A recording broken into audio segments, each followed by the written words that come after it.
Cameron is a Gottman certified marriage coach, the host of the Married and Connected podcast, and the founder of Recognizing Potential Coaching Program.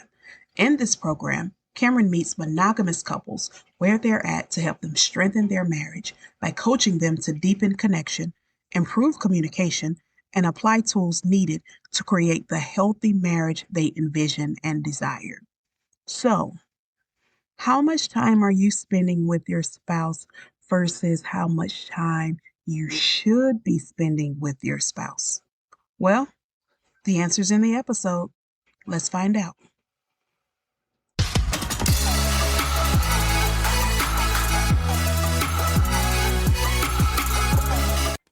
Welcome to She Leads Boldly, the podcast for faith-driven women navigating high-stakes leadership without compromising what matters most. I am Sherrika Sanders, your host, mentor, and kingdom business leader. Here, we embrace bold leadership rooted in purpose, not pressure. This space is for the woman who refuses to choose between faith and ambition, family and fulfillment, impact and rest. Each week, you'll hear powerful conversations, practical strategies, and spirit-led wisdom to help you advocate for yourself, lead with integrity, and rise without burnout. If you're ready to lead boldly, live faithfully, and never settle for less than what God has promised, you're in the right place. Good morning, good afternoon, good evening, wherever you may be. I am Sherrika Sanders, your hostess with the mostest. But I am so excited today. And I'm going to have to go and look up like 20 different synonyms for excited because I feel like I use the same one. But I don't lie because our conversations are absolutely relatable. They are intriguing. They are convicting, but also sometimes that little bit of hug that you need. And today, our conversation will not fail from what you all have come to expect. We have an amazing guest here to speak with us. Cameran, welcome. Thank you for being here. Thank you for having me. Thank you. I'm so excited to be here. And honestly, I'm the same way. Even on my podcast, I say excited all the time. And that's just what it is. Mm-hmm. So I get it. Mm-hmm. I get it. Yeah. I mean, and we don't lie. So nope. But thank you so much for being here today. You are a rare guest, not in the sense of being married. We've had married women, Christian women, and all different facets of life, but in being a marriage coach and being certified in this field, that this particular segment in the game of life. But in reading and about you said some things that really stuck out, and something that I feel can be a little challenging with those of us with significant others. And you referenced your strict, and with all caps, strict boundaries. And I was like, oh, tell me more, because I know for me, first of all, I live by my calendar, and I have to put everything in it because it keeps me organized. It, tells me where I should be, when I need to be there. And I feel like putting it in the calendar helps me to remember. But if I forgot, it's in the calendar. So, everything goes there. But there are still those times where I may have to work a little bit in the evening. I have certain days a week where I will get back online if I need to in the evenings, and I have a set time that I have to get off and all of that. But there are also those times where I'm doing that and I'm upholding my end of the bargain in my calendar. And my husband says, hey, do you want to watch a movie? Or he's been gone all day and we haven't really talked that much and he wants to have a conversation, but I kind of need to get this thing done. Or I don't know, so many other different scenarios that I can think of where I feel like I've placed those boundaries, but then there's also this other person that's here that is requesting access to me and my time. Let's explore that. Yes, let's. Okay, so here's the deal, is that I'll just start off with this. The average American couple spends 4 minutes per day together without any interruptions, because we have kids and a mortgage and the dog and 2 jobs and, we're building something and all the things. A lot of what you are experiencing comes down to your purpose, whether you are an overseer, if you're a builder, if you're a teacher, if you are a truth teller, like all of these different things, your purpose is not going to be the same as your husband's. So understanding each other's purpose is going to be paramount. But how do you understand each other if you're not actually having conversations? So it's a catch-22. Mm-hmm. If you are the person, if you are very type A, you live by your calendar, what you need to do is schedule in a 20-minute block of time for your husband every single day. Because here's what happens is that there is a very fine line between connection and avoidance. And when we walk that line, sometimes fear creeps in, sometimes selfishness creeps in, sometimes our core attachment wounds creep in. And then it's, but we never talk, but we never hang out, but you're always busy, but you're always on your phone. Mm-hmm. And underneath that, those are the words being used, but underneath that is, I miss you. We're disconnected. I want time with you. I like you. I want Yes. to love you. And you know what I'm saying? And so, so part of that, so here's the thing too, is that going into the strict boundaries are a lot of times misconstrued as control. Because we will say things like, if you don't stop, and we talk about it like our kids, right? If you don't stop jumping on the couch, Right. then you're going to have X, Y, and Z consequence. That's not a boundary. That's a rule. Right. Okay. If we tell our partner, if you do that again, I'm leaving. Right? That's not a boundary. That's an ultimatum. Okay. So society, we listen to society and listen to what society says about boundaries, but that society has it all messed up. A boundary is a fence around your yard. You have a fence around your yard to keep out predators, to keep out dogs so that you don't have to clean up dog poop, to like you decide who comes in and out of your yard or what comes in and out of your yard, right? Same thing with a boundary. Okay. A boundary is, what are you going to do? Okay. That's it. What are you going to do? So if this happens, how are you going to respond? If you're like, let's say, if you're being disrespected in some way, shape, or form, you're being yelled at, something like that.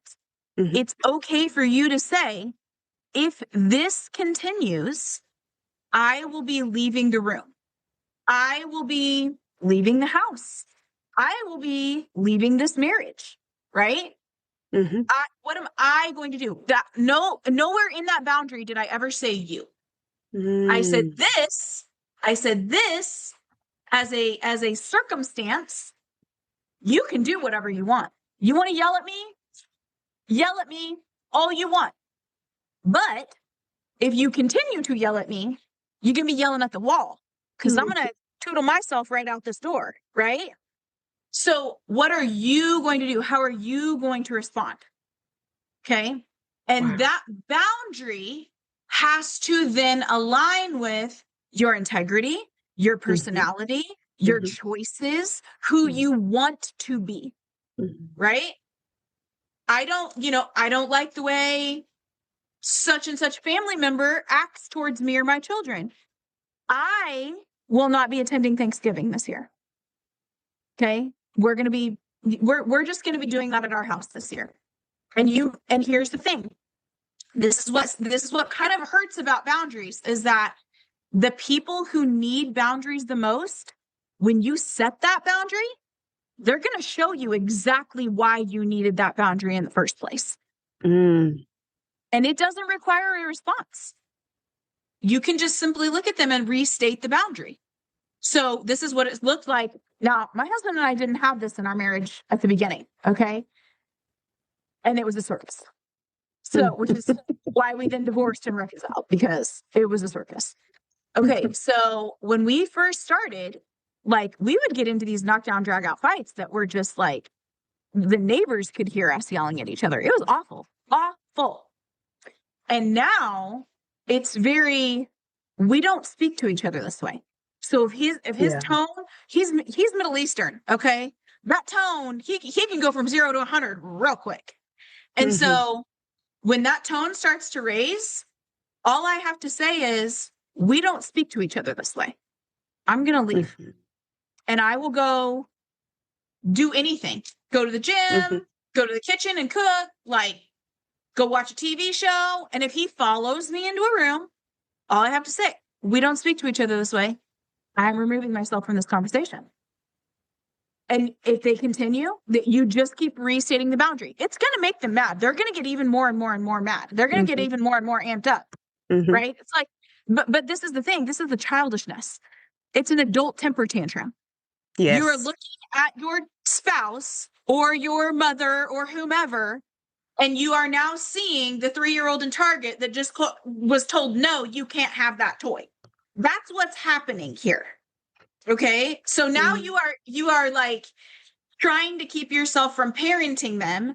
And you can say, when you can, when I am respected, I will be happy to have this conversation.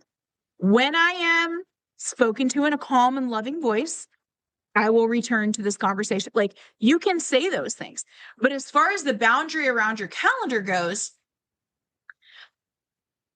have a conversation with your spouse and say, instead of setting a boundary, say, listen, babe, I want to hang out with you too. I want to spend this time with you too. And here are the 5 things that I have to have done before I can relax and before my nervous system can fully be present with you.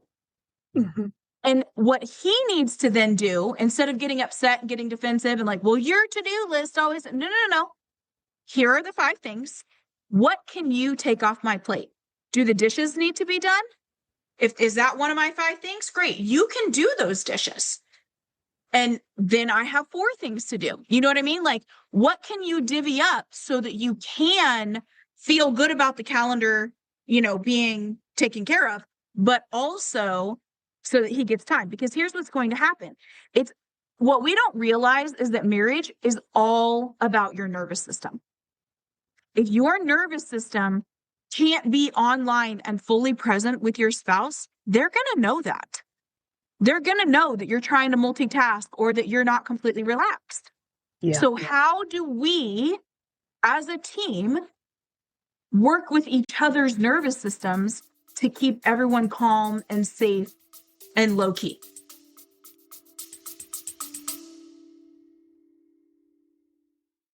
Hey friend, Sherrika here. Get excited because I've got something special just for you. If you've been feeling overwhelmed, stretched thin, and spiritually disconnected, and you're finally ready to feel grounded, clear, and at peace while still leading, well, then go to Transform the Gap, that's GAAP.com, and get free instant access to my 3-part audio series, Grace Over Grind. Lead with Grace, your path back to peace. I created this to give you a simple, powerful process to help you break free from burnout, step out of performance-driven living, that's a mouthful, and return to God's pace for your life and your leadership. This is something you can listen to while you're driving, working, or moving through your day, because I know your life is full already as is. So head on over. Again, that's Transform the Gap, and Gap is GAAP.com, and start listening today. By tomorrow, you'll be feeling clearer, lighter, and more aligned with the Holy Spirit. See you soon, friend.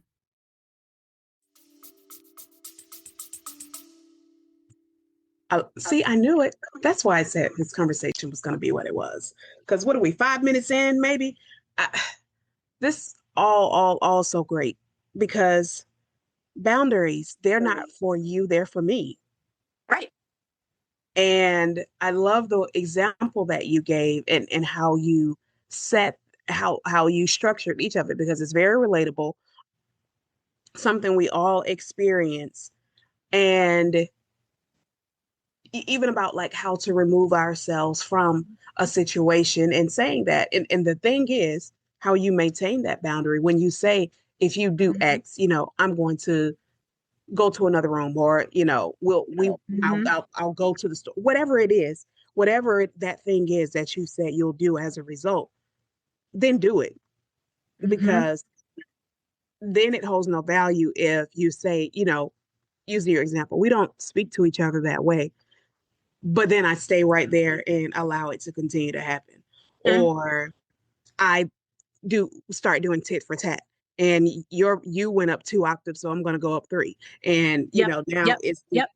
it's we're against each other. But and even in the very beginning, that 20 minutes and 20 minutes, it's not a lot. We can waste 20 minutes in a day easy. I know I Easy. can spend being completely honest, I can spend 20 minutes hiding in the bathroom just trying to get a minute of quiet because Fact. I Big facts. so 20 minutes is nothing.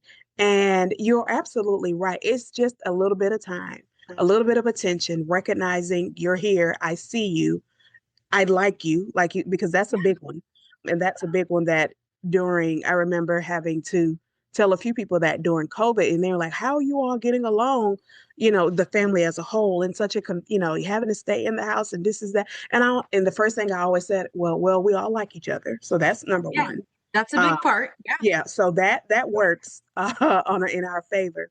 But being intentional because what it also does is let the other person know that you are still a priority. Yes, I have all of these things that I need to do and these various deadlines, but I want you to know that you are still a priority for me or a Mhm. priority to me.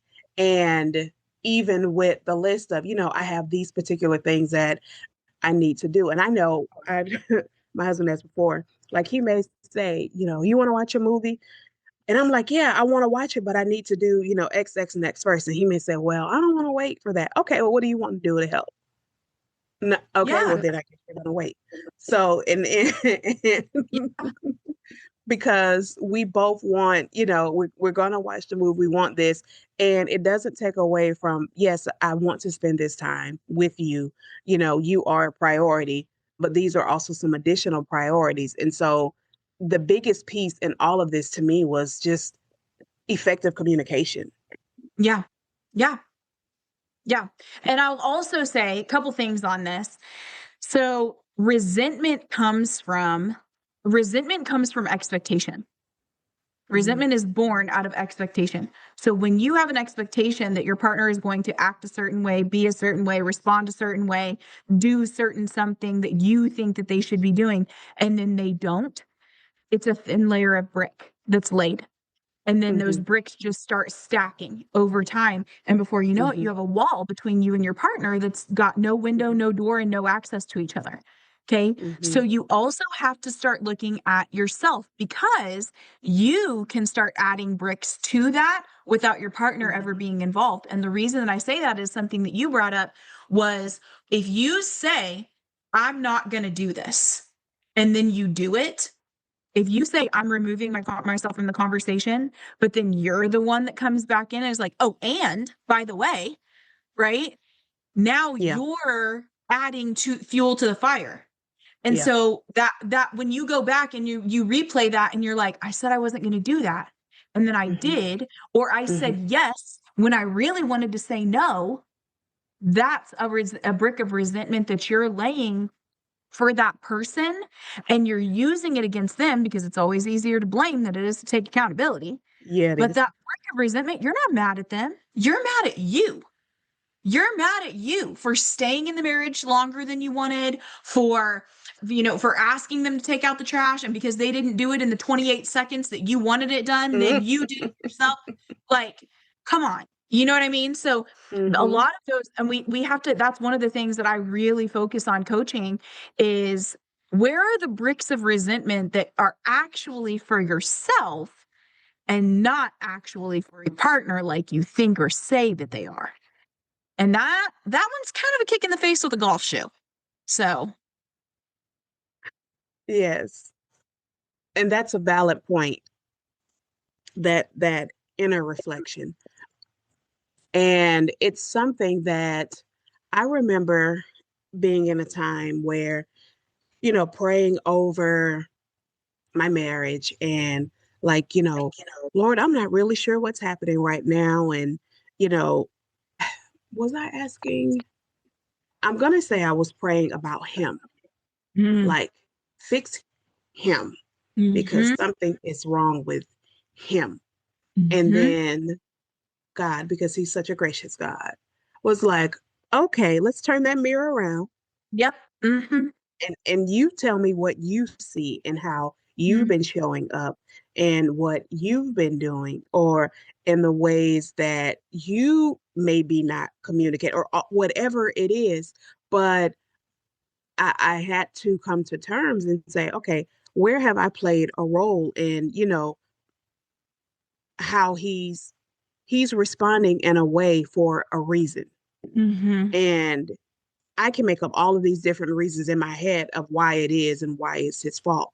But mhm, then just having a simple conversation or stop pointing the blame and thinking about, okay, when did this start or what happened? Then it's like, oh, well, remember that day when you did this or that day when you didn't do, what you said you were going to do or, all of those days where you said you were going to stop working late, but yet every day this week, you've been online to midnight, mhm. whatever those different things are. And so I will absolutely say at this particular phase of marriage, my husband and I have been married for 17 years. Mm, And here in more recent years, God is really showing me myself mhm. Yep. and how I show up and convicting me when I am not right and I'm trying to blame. But then one of the things we also had to realize, and it made me think about it when you were talking about resentment, is we also can't resent the other person for not showing up for a way when we never communicated it Yeah, that's true. or for not doing something we never asked for, but they should know. What Yep. did you Yep. what did you tell them? And Unspoken expectations are a big, big resentment builder. And and it is going back to what you said earlier about communication. There is a large difference. We as human beings, we've been communicating for our entire lives and we think we're so good at it. And really, like, we're not. We're not. We always think that we're better than what we really are. But what happens is we will say things, and this is what I teach too, is we'll say things like, hey, can you take the trash out? And again, in our mind, the expectation that's unspoken is, I mean, in 28 seconds, because if I wanted it done in 5 minutes, I would ask for it to be done in 5 minutes, right? But we don't ever say that. Well, our yeah. husbands are fundamentally different than we are as wives. Women and men, completely different. Okay. Yeah. So, what they're hearing, and this is the other thing we don't realize, is that communication is a two-way street. You're sending Hmm. a message, but the message they're receiving, not necessarily the message that you sent. So, Hmm. one of the things I go back to this story so frequently, but my husband, and English is his second language. So, there's that. But there was one time where we got into this argument, and he said, you're so boring. And I was like, oh, excuse me, sir. No, absolutely not. Like, we'll fight you to the death on that. And a little while later, we came back and I was like, did you really mean boring? And he was like, no. And so we sat there and he was like, the meaning, the word that I was looking for was, and like, it took him a few minutes and then he goes, stubborn. The word I meant was stubborn. And I was like, oh, I'll own that all day long. Yeah. Okay. Like, not mad at him anymore because yep, that was 100% it. But this is the thing is that the message that he was sending was not the message that I was receiving because it was the wrong word. But it's the Yeah. same when we're asking for something or when we are communicating. Are we using the words that we really mean, or do we need to elaborate a little bit? So instead of, hey, can you take the trash out? Say something like, hey, on your way out the door in the morning, can you take the trash out? There's raw chicken in there and it stinks. And also, tomorrow was trash day. Now Yeah. we've got context, we've got time frames, we've got, like, you know what I'm saying? Like, hey, can you be Yeah. my hero and adios this raw chicken that I don't want to smell? You see what I'm saying? Or the dog Yes. today, or whatever. So just elaborating a little bit more. And it doesn't have to be a lot, but that way he's not thinking, well, yeah, I'll get to it next Thursday. Well, no, I need it. Mm-hmm. You know what I mean? So even with your kids, I have two boys. This morning, I went in, my 16-year-old, I said, hey, I thought you said you were going to do the dishes. And he goes, well, yeah, do you want them done now? And I was like, yes, I cannot clean the kitchen up until the dishes are put away in the dishwasher. And he was like, oh, okay. And that's, he ran and did it. But again, like, they're just fundamentally different. Yes. Yes. I love I love those examples. And actually that just happened. I have a 60-year-old as well. And yesterday I told him I wanted him to clean the bathroom and he says, now or before I go to bed. And I was like, what? And I was like, just do it today. Before you close, Yeah. just do it today. But Yep. Yep. it's our learning those things and how to communicate and how we're all learning and each other. And for him, like typically it would have been, I said it now, so I admit it now. But Right. his asking, and I'm glad that he asked because had I said it and he just said okay, and I came back through, 20 minutes later and it wasn't done, now it's a whole different type of conversation. But before, because he asked, it made me think about and really stop because I saw he was about to lay down. He had been at football since 6 o'clock this morning. And I'm like, he just got home at 1 o'clock. Yeah, I'm gonna let you eat and have a nap and you can do it later. But Right. it made me pause and kind of put it in context. So it really is about, asking those questions really does make a difference. And I remember early in our marriage, like coming up, we always had a dishwasher. We always had it, but my mom said the dishwasher doesn't clean my dishes, so we're not using it. So we used our dishwasher as more of like a dish drain. We washed with hand by Mm. hand, and then we would put it there to dry and then take it out and whatever else. So because that was how it always was coming up when I was an adult and had my own place and all of that, I still washed my dishes by hand and I would put them in the dishwasher to dry. Well, being married, cleaning up, and one day I was like, okay, this is crazy. Why am I the only one that keeps cleaning the kitchen? Well, first of all, you didn't communicate it, but Yep. okay. Yep. And so then I'm like, well, will you clean the kitchen? And I said it, and I probably said it more harsh than I should have because I was expecting him to push back, and he didn't. He said, sure, okay, fine. So I think I may have gone up to bed or whatever, and the next day I see that he's used the dishwasher. You would have thought that like I don't even know if we had kids then, but you would have thought that he like I don't know skinned our firstborn and left him out. Like I was beyond just so Yeah. mad and so Yeah. like, why would you do that? And he was like, what? And I'm like, the dishwasher doesn't clean. And he's like, the dishes are clean. They were clean. He did not lie. They were clean. Well, why would you use the dishwasher? I don't use the dish. And he was like, if you want me to do it, let me do it my way. Yes. And I was Yes. like, hmm. And the pride in me was like, well, fine, then don't do it. But like, who are you hurting? Who wants to watch? Who wants to clean Ex- the kitchen? So I was like, fine, I'll do it myself. And that lasted for a hot minute before I was like, okay, can you just clean the kitchen and but so it was really for me in that lesson and even thinking about like the conversation yesterday with my son, it's not only it's in how you communicate, just like you said, and being clear about what it is that you're asking for. Because even then I could have said, and I don't even know if he knew why I always wash the dishes by hand. I just did it and he didn't care. And the kitchen was clean. And so I could have said, hey, can you wash the dishes and wash them by hand because I don't feel like the dishwasher cleans the dishes. Now, had he still gone ahead and done it, or he could have said, you know what, it will, or whatever else, and he went and did it and they did clean it, nothing to say because it could have been just that. You know what? Well, I prefer to use it. If it doesn't, then I'll go back and clean them or whatever. Like it could have been something completely, but yeah, that I like blew up the next day because oh my gosh, you used our brand new dishwasher to actually wash the dishes, and I don't understand why. But What a it was like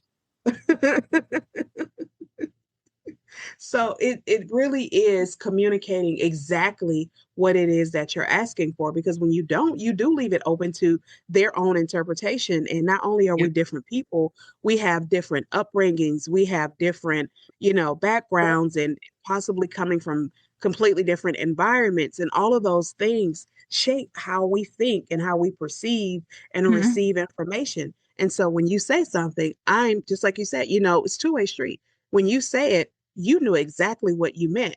But now that message is now translated and going through whatever process so that when I receive it, I'm receiving it based on my own knowledge, information, and probably also just what I wanted to say. Mhm. Um, being honest. And I can't blame you if either I didn't ask questions or if there was no clarity. Like we Yep. can't always go to it's your fault. Maybe Right. I should have said this a little bit clear. Maybe I should have asked a few more questions. And when it's all said and done, let's just fix the problem. But that the way that that was said, and I will absolutely say, when I ask you to do something, I wanted you to do it yesterday. Mhm. So yeah, and so if I say it and you're not moving before I get the words out of my mouth, I am absolutely that person. What are you doing? And that was also something that I had to like check in myself. Like what's up with you? Why is it that if someone doesn't immediately start moving when you say something and it go, just asking my own questions of why and going to therapy, my own questions of why and learning like it was more to it than just, oh, you're not listening to me. It was other issues and other things in my past and background and other, feelings of inferiority that was showing up. And when I say this, you're disrespecting me because you're not moving and you're not listening and this is this. And I heard you, but I was just waiting for the commercial break. So it's Yeah. little things like that. Yeah, I'm This getting so much from this. this leads me to like, oh man, there's so much to unpack here, but our conditioning is everything. The way that you show up in your marriage is a lot of times how you were taught to show up in your marriage. Excuse me. One of the things I had to come to terms with was the fact that the only way that I knew how to be a wife was to be a wife like my mom was a wife. But that wasn't necessarily a healthy way to be a wife. Right. And so I had to start looking myself and like you said, like the tone and the approach and like all of these things, the communication, all of that. I had to start looking at myself, that conditioning. There's a story that I always tell my couples is that there was a couple that got married and they came home from their honeymoon and she was making a pot roast and she cuts the ends of the pot roast off and puts it in the pan and then they bakes it and he's like, why do you do that? Why do you cut the ends off? And she's like, I don't know, that's the way my mom did it. So they call the mom and the mom's like, well, I don't know, that's the way my mom did it. And so they called the Mm. grandma. Grandma's like, I only cut the ends of the pot roast off because that's the only way it would fit in my pan. So the thing is, like, we do these things for generations and generations and generations. And it is like the day that you and your spouse were born, you both were given an invisible suitcase. And throughout life, you are packing in all of your education, your exposures, your experiences, all of that. And then you get married and you're dumping these suitcases out in the middle of the living room floor and you're picking through, but you're not having conversations about, okay, what does this mean to you? Why do you do this the way that you do it? What is the story around this that's in the narrative in your head, but also maybe the narrative that's generationally been passed down? So things that are being fought over, first of all, you have to have those conversations about each of Yeah. the things in your suitcase of what you're pulling out. Do we want Yeah. to put these on a shelf for everyone to see? Do we want to hide them in a closet? Do we want to throw them away? Do we want to replace them or buy new? Like, what are we doing? 90% of conversations are going to end the same way that they were started. So if you come in guns blazing and you are so mad, that conversation is not going to go well. But if you come in and you have regulated yourself and you have said, hey, first of all, is this a good time to talk about X, Y, and Z? Mm-hmm. And if they say, no, give me 20 minutes or yes, go ahead. And you're saying, I feel this way, or this is frustrating for me because blah, blah, blah. So the sentence structure that I use, please don't write this down if you're driving, but the sentence structure that I use is I feel, and make sure it's a feeling word. You can't say things like, I feel like punching you in the face when you're a jerk. That's not a feeling word. Or I feel, super mad when you act this way. No, I feel, use an actual emotion word. Mm-hmm. When, use an actual circumstance, because what does it make it mean for you? And then what do you need? I need blah, blah, blah. Mm-hmm. And the reason for this is, so when people come to me, the fight is always recurring, and the fight that is recurring the most isn't about what actually you're fighting about. So let's take money, for example. You're not actually fighting about money. One of you, money means security, freedom, power, or respect. That's what money means to you. Mm-hmm. But to the other one, it's going to mean something completely different. But if you don't have that conversation to say, hold on, what does this mean to you? What does a dishwasher mean to you? Mm-hmm. Then you're not actually fighting about the dishwasher. You're fighting over the conditioning that each of you have. Your husband's conditioning is dishwasher works fine. The wife's your conditioning is no, the dishwasher does not get the dishes clean. We kind of had a similar situation. My husband's from the Middle East. They don't have a dishwasher over there. So he didn't believe the dishes got the dishes clean either when we first got. And then I was like, we grew up in the exact same decade. Did you not play Tetris? Why did you load this like a Neanderthal? And he's like, I don't know what I'm doing. We didn't even have one of these. And I'm like, wait, what? I just assumed, having grown up with a dishwasher my whole life. Yeah. Of course they have a dishwasher. Well, no, they don't even have dryers. Like, they have washers. They don't have dryers. They don't have dishwashers, stuff like that. So, like, you have to have those conversations, but the tone that you approach with also has to be taken into consideration. Yes. Yes. It reminds me of a conversation we had. It reminds me of two things. One, of a conversation we had recently and just talking about supporting each other in different things. Yeah. And what we realized is, and we had this conversation because we were both feeling like we weren't being supported. And I was asking like how things were going and, different things about what he was doing. And he was telling me about something that could be done, in my business, but we were still like, you're not supporting me. But what we realized, we were attempting to support each other based on what we needed, not on what we each needed. So for him, support was actually showing up and doing, how can I help? So when he said, well, oh, let's look at the business plan, or let's look at this, and I'm like, what? I didn't ask you for that. But that was how he would see support. And for me, I saw support. It's just check in. How is it going? How did this project go? Any of those things. And so that's how I would, how is that? And he would just give like simple answers, one word answers. And I'm like, okay. But we were both only going by how we thought it was supposed to go, or what we wanted versus what the other one needed. And so that was like, eye-opening, a complete revelation for us when we actually sat down to have that conversation and say, okay, wait a minute, what does support actually look like for you? And then following through from there. And it made sense. But it also made me think about a few months back, earlier this year, I remember, so there's this pizza place. And I don't really care for their pizza. I like their cheese sticks. I don't really care for their pizza. And I got home, me and my daughter got home, and my husband and the boys had gone to get pizza from this place. So very recently, we'd had a conversation prior to that about how I don't really like their pizza. So I don't eat it. In case anybody ever noticed, whenever we get it, I don't eat it because I don't like it, but I do like their cheese sticks. So if we're getting that, this is what I prefer. Okay, great. So we get home that day. There's pizza and there's a box of cheese sticks. And I'm like, oh, okay. I was heard. I was seen. Yeah. All of these things.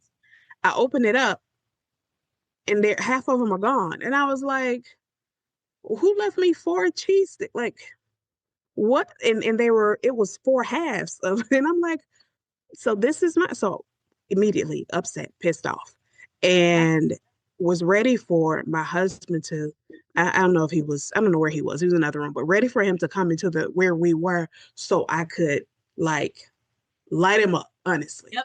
Yep.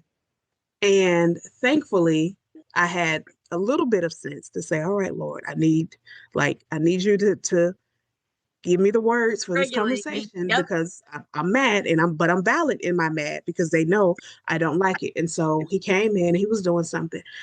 And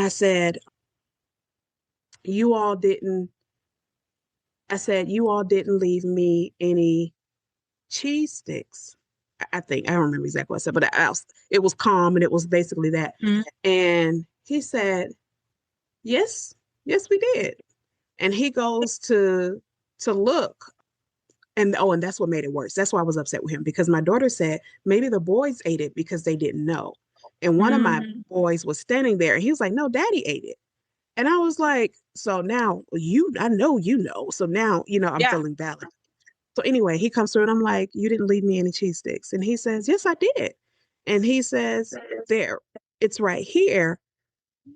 I bought the kids pizza, but I figured you and I could share the cheese sticks because we're going out later. So we don't need, whatever else. And it was like, oh, so you left me some for now because we're not going to be here later. And you bought them what they, needed for. So it wasn't that you took it from me or that you didn't, like you only left me this little bit. There was another plan. Exactly. Yes. Yes. Exactly.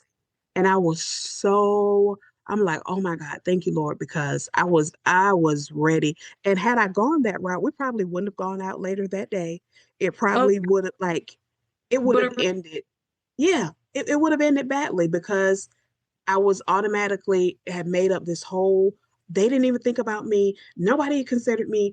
Did it like all of these things that came in and none of it was valid. Here's the thing though with women, and I see this so often. I will be the first to tell you I was so guilty of this before we started working with a coach, is we as women are so great about being mothers. Like that motherly instinct is in us at 3 years old, right? But we are conditioned the same way that our parents are doing things, like we talked about earlier. The problem with is we start parenting our husbands and he's not our child. So 9 times out of 10, one of my favorite shows, one of the episodes, she says, take 10 seconds before you take a leap. And the reason for that is if we are to go to God, just like you did, and we are to pray and say, okay, here is the deal. Here's what I'm experiencing. Here's what I'm feeling. Help me with this. He's going to do one of two things. Either he's going to convict his own child, so you don't need to, or like he did with you earlier and he's done with me countless times, he's going to flip that mirror and be like, actually, I'm a parent you as my child. Yeah. If your kids, like you've got 3 kids, if your 3 kids have kids over and they're all playing, right? And they start jumping on the couch with dirty shoes, who's getting in trouble, right? It's not going to be the kid. It's your kid. Exactly. Yep. Because you know better. That is not what we do in this house. Child, like child from across the street, they may not have rules and boundaries in their house. So, yes, he might get talked to, but hey, we don't do that in this house, kind of thing. But your child's going to get it 10 times worse, right? Yeah. Here's the thing, it does not matter how much we parent our spouse of like lighten them up, right? God's going to do 10 times worse because that's his child. That's not your child. Yes. Right? Yes. So this is the thing though, is that women are so quick to try to control everything. And a lot of times it's either out of conditioning or safety. Yeah. So like we go to the worst case scenario of like, well, if my child is, running too close to this, he's going to fall and automatically die. You know what I mean? Like it's, there is no like, well, he's no going middle to, ground. there is no middle ground of like, he doesn't wear the right shoes, then maybe his feet are going to hurt. No, he's going to like slip and fall and die. So that's the thing, is that we take our fear out and we try to parent our spouses, but also we're doing it from, we don't have the self-awareness to say, hey, I'm afraid that if X happens, Y is going to happen. And if Y happens, then Z is going to happen. And that Z is like, that's where my brain is going, right? Men see macro, right? That's why when we walk into a house, women see micro. We walk into a house and a man's already going, well, that's not structurally sound. Well, that hole needs to be fixed. Well, this needs to be done. That's unlevel, like blah, blah, blah.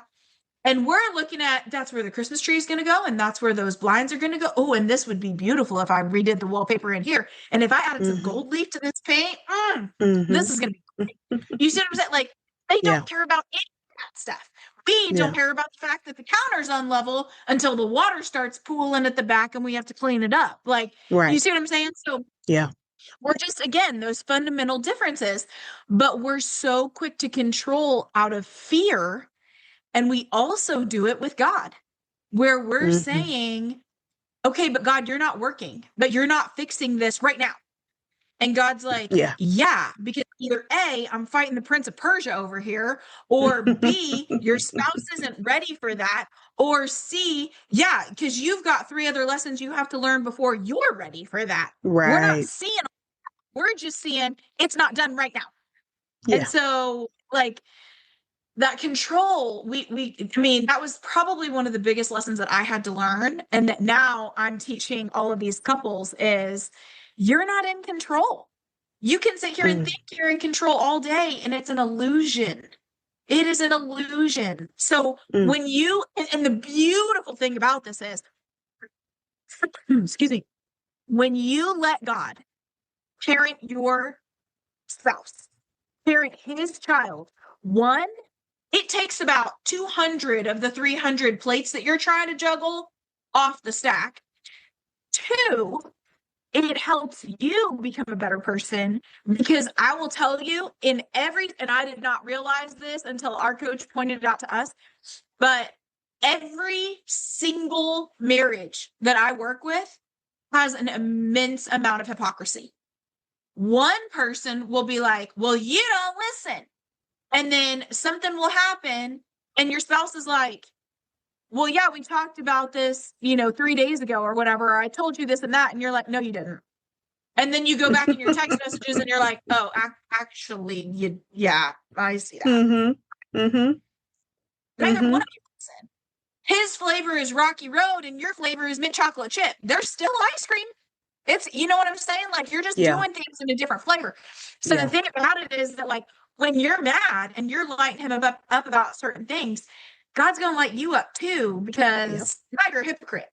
So that control, letting go of that, because your spouse obviously isn't a complete imbecile or you wouldn't have married them. And it's, when they're parenting, it's their kids too. One of the things I see a lot is we get onto our husbands about parenting our boys. That was too harsh. You're too hard on them, blah, blah, blah. Your husband is making your son into a man. And so what we think is too harsh is exactly what your son needs, because again, fundamental differences. We can teach our daughters to be wives, We can teach our daughters what's acceptable and how to act as a woman and how to act as a wife, but we can't teach our sons how to be men. We can't Right. teach our sons. We can teach our sons what kind of a woman they should choose because Yeah. they're gonna catch that. But we're trying to control a situation that is not ours to control, and that happens so frequently, so Yeah. frequently. So we got to just let go and let God. I mean, like it sounds cliche, but it's true. Yeah. That's absolutely, and it's so funny you said that. That because I remember, and I don't remember how I started saying it, but I remember some months ago, I got to the point like my husband would do something, I'd be like, Lord, that's your child. Like, Yeah. uh, I take my hands off of that. But also something I heard I someone even take say. it a step further. I'm like, Lord, you better handle this because if I handle it, I'm going to jail. Like, like that is, Yeah, exactly. And I remember hearing a preacher say one time, some time ago online, when he was talking about marriages, and he made a great point. And he's like, you can't fix something you didn't break. right. And so often we see, just like you said, we see all of your issues and all the things that are wrong with you, Mm-hmm. when a lot of it is also probably wrong with us, or even Mm-hmm. maybe the result of dealing with us. Yeah. And we see all of these things wrong with you, and I just need to do this so that he'll do that, or I need to do this so that she'll do that, and Mm-hmm. attempting to fix the other, but it's not yours to fix. You didn't break it, so it's not yours to fix. Again, not your child. Take your hands off. Yeah. And I think that's just the perfect. So, well, first of all, there's so many different things that you said that I am sure hit many of the households Mm-hmm. uh, listening, because they're so very true, so on point. I'm sure there were a lot of toes that were stepped on as they were listening, and rightly so. And I absolutely feel like this is one of those where if you were driving, if you were doing other things while you were listening, go back, Yeah. take some quiet time, come back to this message, to this episode, and listen again, and have your pen and have your paper, because I guarantee you that the Lord will reveal some things about you. It's not even Mm-hmm. about your spouse, Yeah. that he will Yeah. reveal some things about you that you could change, that could make a situation better, Yeah. some things that you could do. And then also, that could be your nudge or your conviction to take your hands off of this child, because that is his child. Take your hands off and give him back to God. Lord, Yeah. you fix it, you correct it, you deal with it, because there may be some things in both of us. And I love what you said too, when there may be some things he may not be ready yet, but Yeah. also there may be some things about you that still need to be corrected. I remember thinking, I'm like, I see some of these people, because the grass is always greener. And I see, some of these things that, men do for their wives, and like worship the ground they walk on. This is that and the other. And, why don't I have that? And that was one of those immediate responses where Holy Spirit was like, well, you would abuse it. You're not Mm-hmm. in a place where you could handle that, because you would take advantage of it and you would abuse it. And I was like, oh, okay. And so sometimes when we're thinking about the things that we need, are we able to handle, like I've heard the saying, can you stand to be blessed? Like, you're asking for something, but you're not in a place where you can handle that thing that you may be asking for, or you wouldn't know how to steward it well if it showed up for you tomorrow. And so I I just appreciate all the nuggets and information that you shared. Amazing, again, conversation. Please tune in, the marriage and married, not marriage, the Married and Connected podcast, and listen to Cameron. Like, I'm sure if you got some nuggets here just in this episode, that there will be so many more that you get from listening on a more frequent basis. And as always, Cameron's contact information is will be included in the notes, or is included in the notes. So if you want to check her out, follow up, one-on-one, whatever the case may be, and really be intentional about your part in the role that you play in having that successful marriage. So thank you. Thank you very much. And if, or I guess I would say, are there any parting words of wisdom or final advice or emotional speeches for the woman listening today?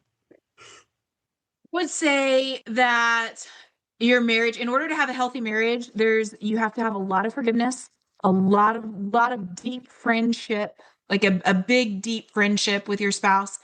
And then lastly, if there is conflict, both parties have a part to play in that. Your part may only be 1%, but there's always something that you can take accountability for. And vulnerability and humility are the absolute sexiest traits you can have in a marriage. Mm, I love it. Thank you for that. Again, go back, listen again, because I'm sure there's something that you'll catch the second, the third, the fourth time that you listen that you didn't catch the first. So I am just, I don't know. I feel like now I'm ready for a challenge so I can go show what I learned here today. But again, thank you so much, Kameran, for being here, for the obedience of your yes and all that you shared with us today. And it's never goodbye, but until next time.